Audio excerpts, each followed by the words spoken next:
नमो नमो विद्यार्थियों। देखिए हम पढ़ रहे हैं केशव मिश्र विरचित तर्क भाषा और तर्क भाषा विद्यार्थियों एमए प्रीवियस के तृतीय प्रश्न पत्र में चलती है और उस पेपर का नाम है, क्या नाम है विद्यार्थियों उस पेपर का? उस पेपर का नाम है भारतीय दर्शन। और देखिए भारतीय दर्शन नामक इस पेपर में क्या होता है विद्यार्थियों कि जब आप पढ़ते हैं तो स्थिति क्या होती है कि सबसे पहले जो प्रमाण था उसके प्रमाण के बारे में हम पढ़ा था। और क्या पढ़ा था विद्यार्थियों? हमने पढ़ा था प्रमाकरणम, प्रमाणम, ये लक्षण पढ़ा था विद्यार्थियों। हमने कौन सा लक्षण पढ़ा? प्रमाकरणम प्रमाणम। और ये जो प्रमाकरणम प्रमाणम पढ़ा था, इस प्रमाकरणम प्रमाणम को जब आपने पढ़ा तो इसमें क्या है, एक तो आया था आपका प्रमा, एक आया था आपका करण। तो देखिए प्रमा को हम पढ़ चुके हैं। क्या पढ़ा था हमने प्रमाकरण में, प्रमा के विषय में? तो देखिए विद्यार्थियों हमने प्रमा के विषय में पढ़ा था कि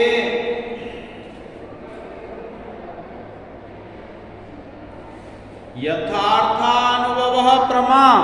क्या पढ़ा विद्यार्थियों हमने? यथार्थानुभव प्रमा। यह पढ़ा था हमने कि यथार्थ अनुभव क्या होता है, प्रमा कहते हैं यथार्थ अनुभव को। अब देखिए यथार्थ अनुभव को प्रमा कहते हैं, यह आपने पढ़ा था। और उसके बाद क्या है, देखिए दूसरा जो था इसमें करण था। तो करण है, उस करण को भी पढ़ना आवश्यक है विद्यार्थियों। और जब आप उस करण को पढ़ते हैं तो देखिए क्या कहते हैं ये कि किम पुनः करणम, कि किम माने क्या, क्या होता है, करणम करण। क्या कहा? किम पुनः करणम, कि वह करण क्या होता है।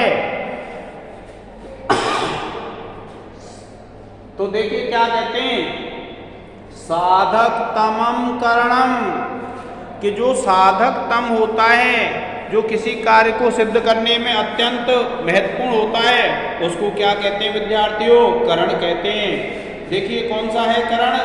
तो देखिए साधक तमम करणम, कि जो साधक तम होता है उसको करण कहते हैं।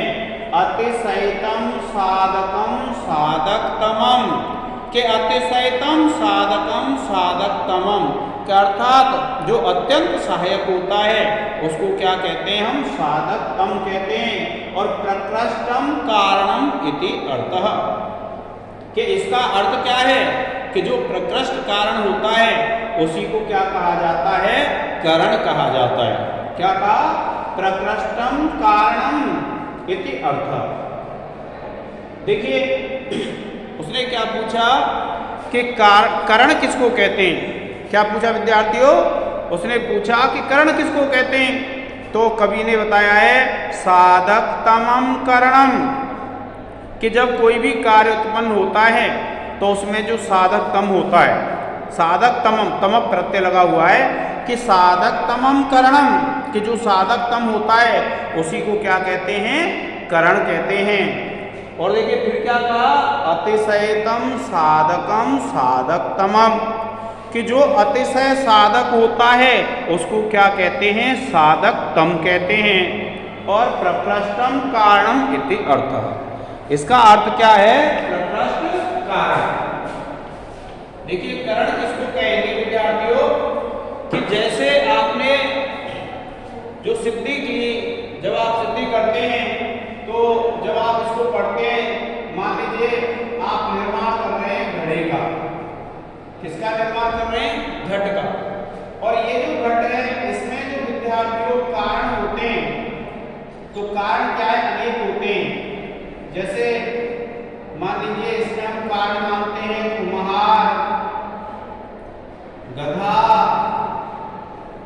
चाक, डंडा, गधा, चाक, डंडा, ये जो है। और एक होते विद्यार्थियों मिट्टी। तो ये जो है विद्यार्थियों, ये सब क्या है? कारण है ये सभी। तो इन कारणों में जो साधकतम होता है, साधकतम का विद्यार्थियों क्या तात्पर्य होता है? साधकतम उसको कहते हैं जो कार्य की सिद्धि करने में अत्यंत प्रकृष्ट हो। यही कहा है साधकतमम करणम, कि इन कारणों में जब आप देखते हैं तो इन कारणों में एक मिट्टी ही ऐसी है जिसके बिना कार्य की उत्पत्ति नहीं हो सकती है। बाकी जब आप देखते हैं तो आप देखते हैं कि कार्य की उत्पत्ति हो जाएगी, क्योंकि बिना कुम्हार के कार्य की उत्पत्ति हो सकती है। गधे के बिना मिट्टी ला सकता है कुम्हार, चाक बिना घुमाए भी बना सकता है, डंडे के बिना भी चाक को घुमा सकता है। और मिट्टी है, उस मिट्टी के बिना कार्य की उत्पत्ति नहीं हो सकती है। इसलिए इसमें साधकतम कौन सा कारण है? वह है मिट्टी। तो इसलिए मिट्टी को क्या कहेंगे हम? करण कहेंगे। यही कहा है साधकतमम करणम। फिर इसका साधकतम किसको कहते हैं? अतिशयतम साधकम साधकतमम। क्या कहा विद्यार्थियों? कि अत्यंत जो साधक होता है, क्या कहा? अतिशयतम साधकम साधकतमम, कि जो अतिशय साधक होता है, जो किसी कार्य की सिद्धि में अतिशय साधक है। जैसे इसमें उदाहरण में आप देखते हैं तो क्या है? मिट्टी अतिशय साधक है, और मिट्टी अतिशय साधक है तो मिट्टी और फिर कहा प्रकृष्टम कारणम इति अर्थः, कि जो प्रकृष्ट कारण होता है उसी को क्या कहते हैं? करण कहते हैं। अब देखिए जैसे ये उदाहरण है, इसमें मान लीजिए दूसरा उदाहरण ले लेते हैं हम। दूसरा उदाहरण आप लेंगे, जैसे आपने एक उदाहरण ले लिया पट का। पट कहते हैं विद्यार्थियों वस्त्र को। और अगर आपने पट का उदाहरण ले लिया और पट का अगर उदाहरण ले लेते हैं आप, तो क्या होता है विद्यार्थियों? इसके जो होते हैं, एक तो होते हैं तंतु, तुरी और वेम आदि। ये क्या होते हैं विद्यार्थियों? ये कारण हैं। किसके कारण हैं? घड़े को उत्पन्न करने के जो कारण हैं वे कौन से हैं? तुरी, वेम आदि। पट को, जो पट होता है, पट की जो उत्पत्ति होती है, तो पट की उत्पत्ति किससे होती है? तंतु, तुरी, वेम आदि, इनसे विद्यार्थियों पट की उत्पत्ति होती है। और ये जो पट है इसकी उत्पत्ति इनसे होती है। तो अब क्या कहते हैं, देखिए कि ये सब ऐसे कारण हैं तुरी, वेम आदि, जो वस्त्रों को उत्पन्न करने के काम आते हैं। किंतु जब आप देखेंगे तो क्या होता है कि बाकी सब जो कारण हैं वो तो ऐसे हैं जिनसे कार्य की उत्पत्ति हो सकती है, लेकिन तंतु ऐसा है जिसके बिना कार्य की उत्पत्ति नहीं हो सकती। और तंतु के बिना जब कार्य की उत्पत्ति नहीं हो सकती विद्यार्थियों, तो इसलिए तंतु ही कारण है। बाकी सब तो क्या है? कारण है, और तंतु क्या है? करण है। देखिए कहा भी गया है साधकतमम करणम अतिशयतम साधकम साधकतमम प्रकृष्टम कारणम इत्य अर्थः, कि जो प्रकृष्ट कारण होता है जिसके बिना कार्य की उत्पत्ति नहीं हो सकती है, उसको कहते हैं हम प्रकृष्ट कारण। और फिर देखिए जो प्रकृष्ट कारण होता है, अब क्या है, देखिए स्वयं ही प्रश्न उठाते हैं कि ननु जब शंका उठाई जाती है, कोई प्रश्न उठाया जाता है, तो उसके लिए क्या आता है? ननु आता है। तो क्या कहा? ननु साधकम कारणम इति पर्यायः। क्या कहा केशव मिश्र ने? कि भैया साधक और कारण अगर ये पर्यायवाची हैं, क्या कहा? साधक और जो कारण हैं वे क्या हैं? पर्यायवाची हैं। तो ज्ञायते किं तत्कारणमिति,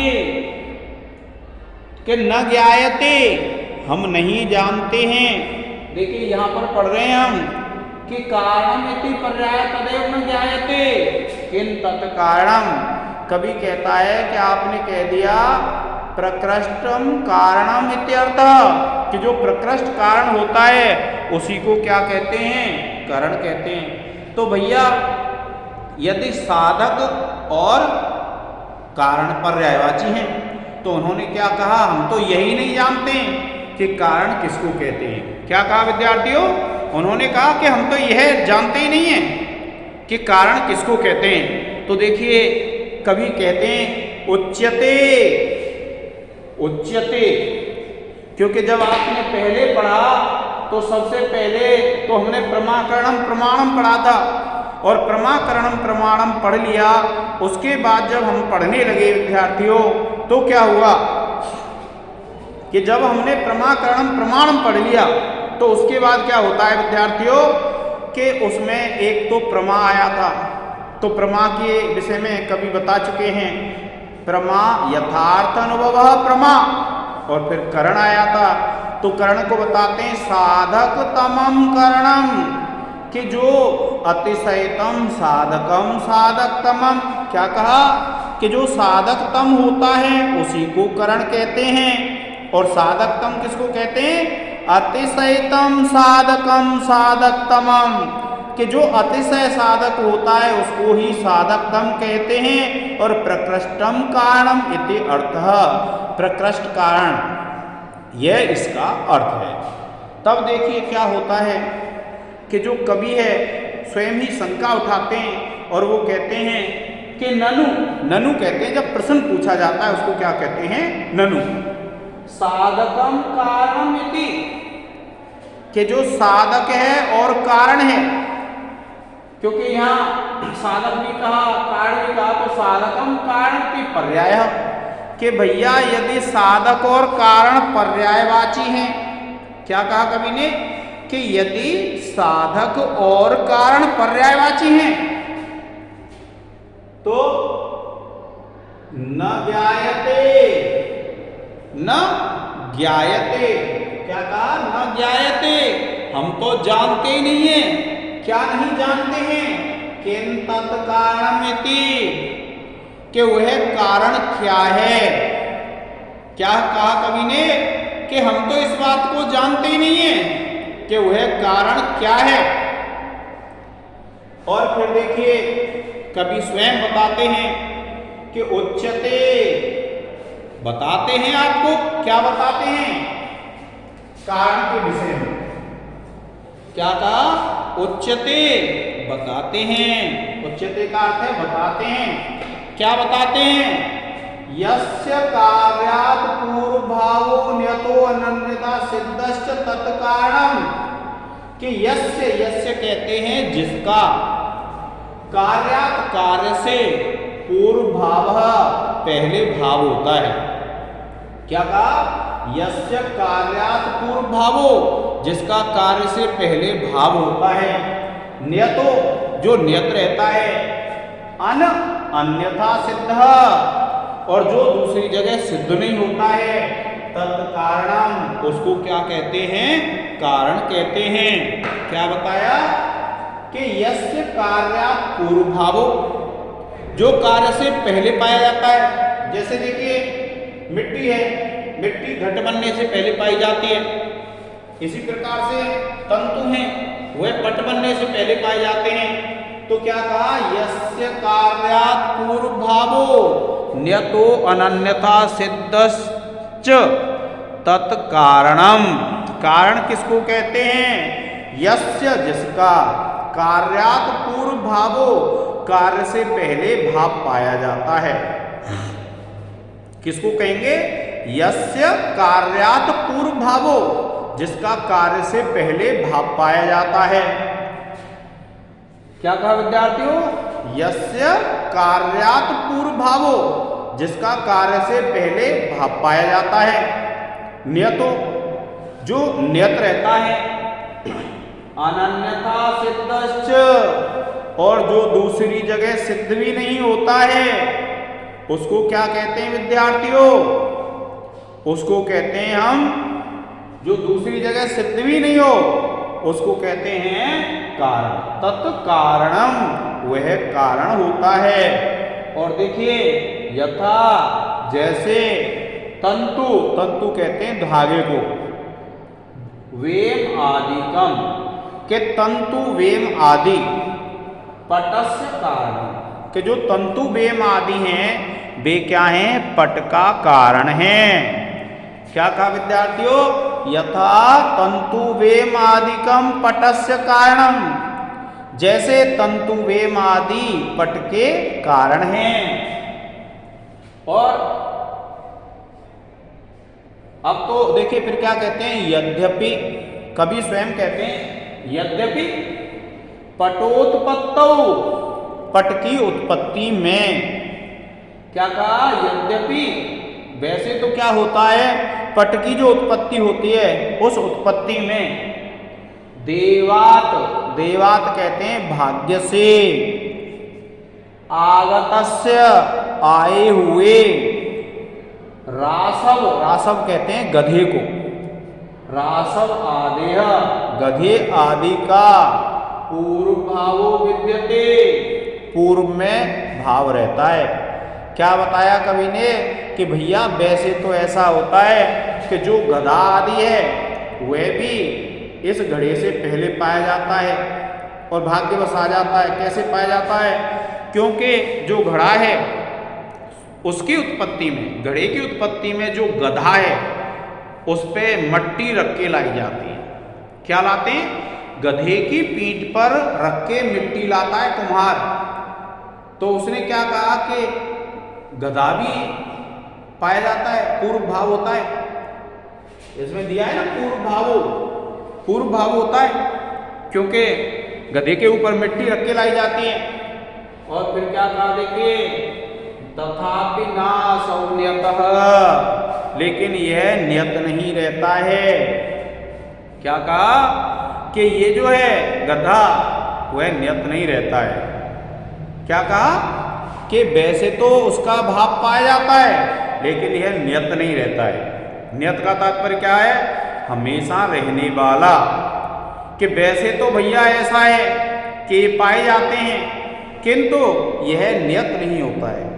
नियत किसको बोलते हैं, जो हमेशा रहे। तो इसलिए क्या कहा कि पूर्व में भाव तो पाया जाता है लेकिन यह नियत नहीं रहता है। और देखिए विद्यार्थियों आगे क्या कहा, नियत थोड़ी रहता है गधा, क्योंकि जब गड़ा बन जाता है तो गड़े में थोड़ी दिखाई देता, गधा नहीं दिखाई देता, तो इसलिए वह नियत नहीं है, पूर्व तो पाया जाता है। फिर देखिए तंतु रूपस्य तु नियतः, कि भैया तंतु का जो रूप है, देखिए ये कहा तंतु रूपस्य तु नियतः, कि तंतु का रूप तो नियत है। पूर्व भावो अस्ति एव, और देखिए क्या कहा है, पूर्व भावो अस्ति एव, उसका पूर्व में भाव भी पाया जाता है किंतु अन्यथा सिद्ध, वह दूसरी जगह सिद्ध हो जाता है।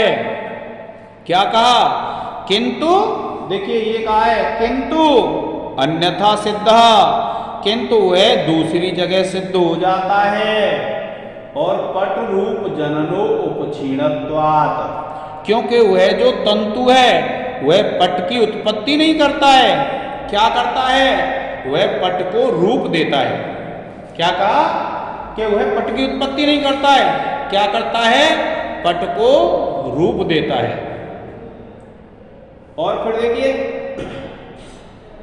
पटम प्रत्यपि कारणत्वे, अगर हम उस तंतु को पट के प्रति भी कारण मान लें, क्या मान लें हम, पट के प्रति कारण, तो क्या कहा, पटम प्रति कारणत्वे कल्पना गौरव प्रसंगात, यदि हम उसे पट का भी कारण मान लें तो कल्पना गौरव हो जाएगा प्रसंग से।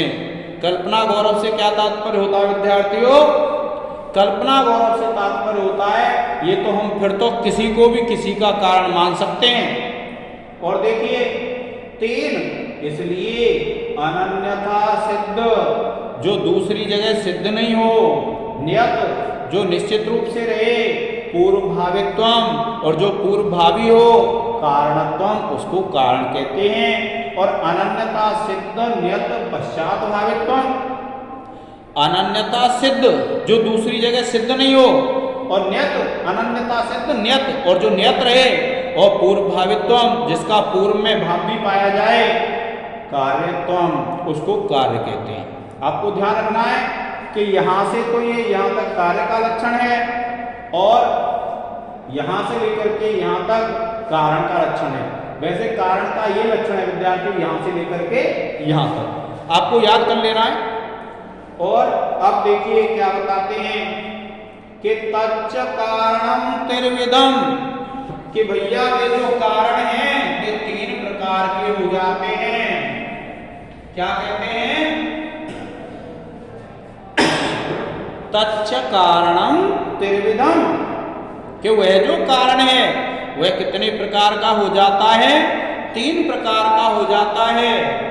और देखिए समवायी, असमवायी, निमित्त भेदात। तर्क भाषाकार ने कितने कारण माने हैं? 3 माने हैं। कौन से?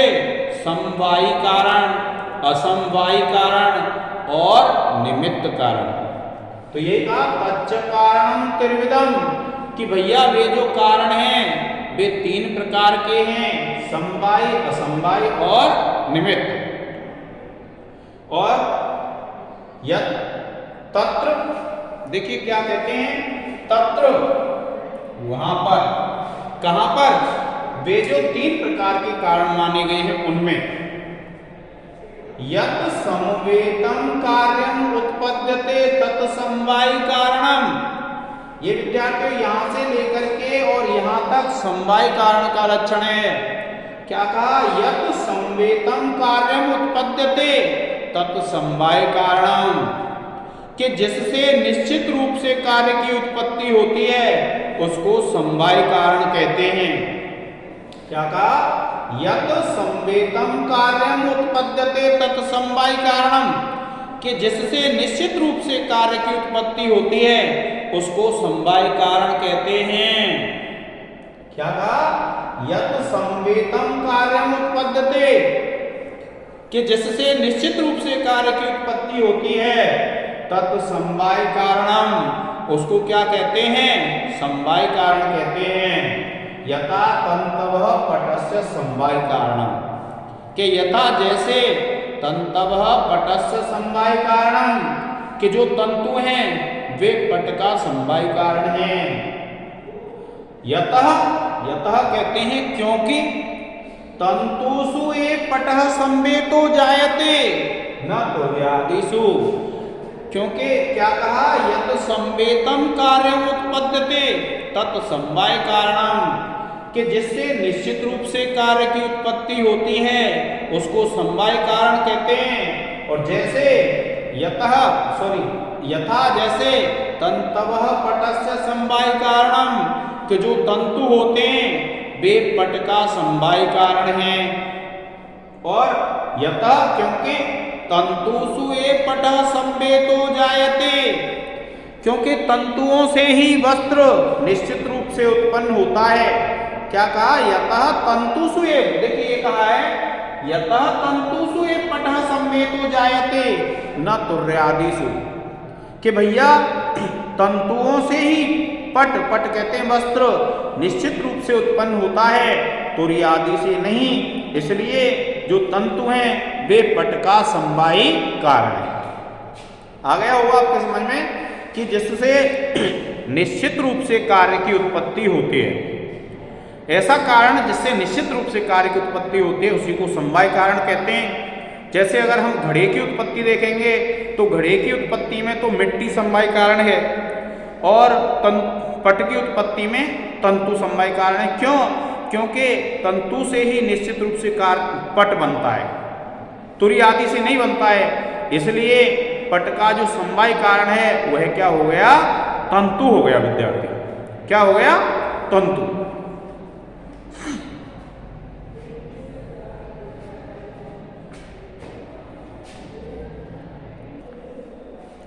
अब देखिए विद्यार्थियों, इसी प्रश्न में आगे बढ़ते हैं हम समवायी संबंध वाले में। और समवायी संबंध के विषय में जब आगे बढ़ते हैं तो देखिए क्या कहते हैं कि ननु तंतु संबंध तुर्यादि संबंधो अपि पटस्य विद्यते।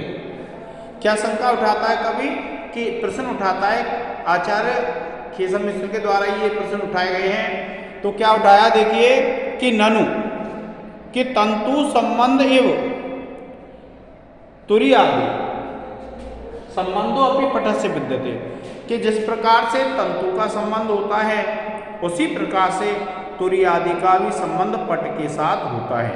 क्या कहा कि जिस प्रकार से तुरी आदि का संबंध तंतु आदि का संबंध होता है पट से, उसी प्रकार से तुरी आदि का संबंध भी पट से होता है।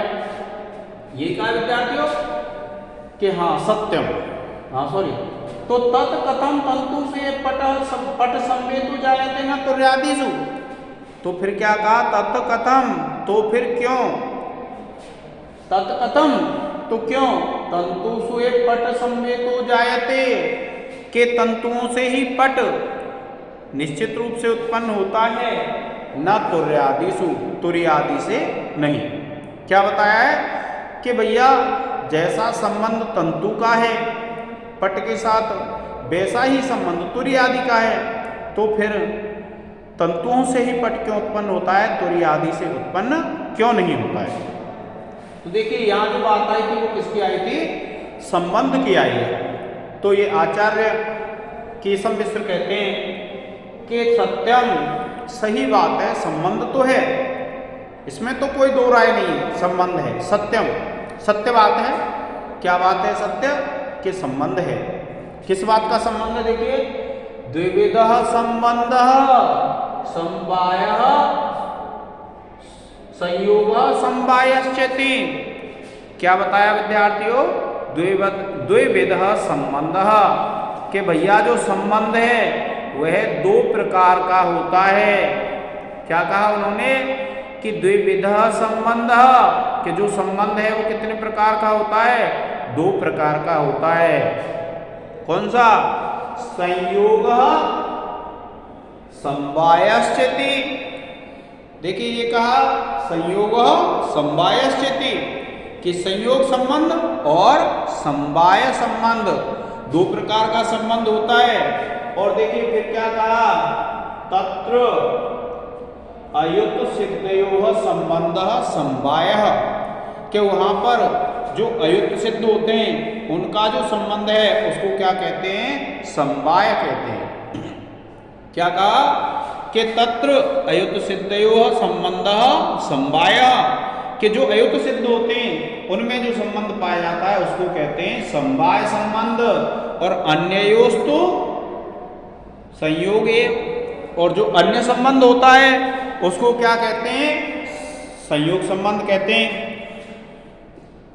देखिए विद्यार्थियों क्या कहते हैं कि अन्ययोस्तु, कि जो अन्य संबंध होता है उसको क्या कहते हैं, संयोग संबंध कहते हैं। तो तत्र अयुत सिद्धयोः संबंधः, कि जो अयुत सिद्धों के बीच में संबंध पाया जाता है उसको तो कहते हैं विद्यार्थियों समवाय, और अन्ययोस्तु संयोग, और उससे जो भिन्न संबंध होता है उसको हम संयोग संबंध कहते हैं। और देखिए क्या कहते हैं विद्यार्थियों कि कौ पुनः अयुत सिद्धौ, कि मान लिया आपकी बात हमने कि जो अयुत सिद्ध होते हैं उनका जो संबंध होता है उसको क्या कहते हैं, समवाय संबंध कहते हैं। तो भैया वे अयुत सिद्ध कौन से हैं, ये तो बता दो कि वो अयुत सिद्ध कौन से जिनका संबंध समवाय कहलाता है। तो इन्होंने बताया है कि ययो, बताते हैं ययोर मध्य, ययो कहते हैं जिन दो के मध्य बीच में एकम अविनश्यद, एक नष्ट नहीं होता हुआ। क्या कहा, एकम अविनश्यद, ये अयुत सिद्ध का लक्षण है विद्यार्थियों, कि ययोः मध्य, जिनके बीच में एकम अविनश्यद, एक नष्ट नहीं होता हुआ, अपराश्रितम एव अवतिष्ठते, दूसरे पर आश्रित ही स्थित रहता है। क्या बताया कि जिनमें एक नष्ट नहीं होता हुआ दूसरे पर ही आश्रित रहता है उसी को कहते हैं अयुत सिद्ध। क्या कहा विद्यार्थियों, ययोः मध्य, जिनके बीच में एकम अविनश्यद, एक नष्ट नहीं होता हुआ, अपराश्रितम एव अवतिष्ठते, दूसरे पर ही आश्रित रहता है उसी को कहते हैं अयुत सिद्ध। और देखिए तदुक्तम, कहा भी गया है, क्या कहा गया है